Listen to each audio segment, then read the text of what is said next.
মালয়েশিয়ায় শ্রমশক্তি রপ্তানিতে বিদেশগামী শ্রমিকদের কাছ থেকে ৫২৫ কোটি টাকারও বেশি বাড়তি অর্থ আদায়ের অভিযোগে ৬টি রিক্রুটিং এজেন্সির বিরুদ্ধে মামলা করেছে দুর্নীতি দমন কমিশন। এক ব্রিফিংয়ে এই কথা জানান সংস্থাটির মহাপরিচালক আক্তার হোসেন। আর অন্যদিকে এদিন দুর্নীতির মামলায় গ্রেপ্তার হন এক্সিম ব্যাংকের সাবেক ব্যবস্থাপনা পরিচালক ফিরোজ হোসেন। বিগত আওয়ামী লীগ সরকারের সময় বিদেশে শ্রমশক্তি রপ্তানি করা রিক্রুটিং এজেন্সিগুলোর বিরুদ্ধে অতিরিক্ত অর্থ আদায়ের অভিযোগ ছিল অহরহ।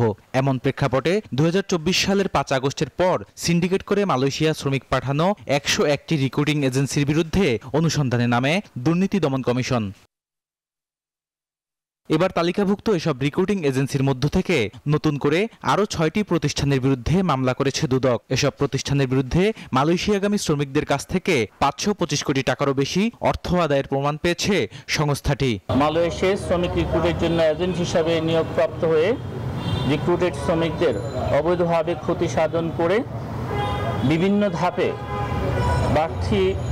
বাড়তি অর্থ গ্রহণপূর্বক উক্ত অর্থ আত্মসাৎ এবং আত্মসাৎকৃত অর্থ স্থানান্তর, রূপান্তর এবং হস্তান্তর করার অপরাধ অনুসন্ধানকালে প্রমাণিত হওয়ায় মামলা রুজুর সিদ্ধান্ত গৃহীত হয়েছে।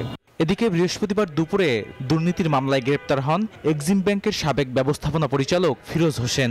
এর আগে তার বিরুদ্ধে ঋণ অনুমোদন করিয়ে দিয়ে প্রায় ৮৫৮ কোটি টাকা আত্মসাতের অভিযোগে মামলা করে সংস্থাটি।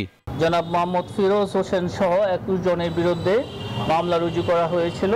উক্ত মামলার এজাহার নামীয় আসামি জনাব মোহাম্মদ ফিরোজ হোসেন সাবেক ব্যবস্থাপনা পরিচালককে আজকে গ্রেপ্তার করা হয়েছে।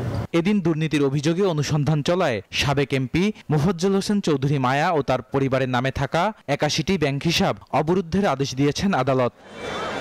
বদরুল আলম শাওন, নিউজ 24, ঢাকা।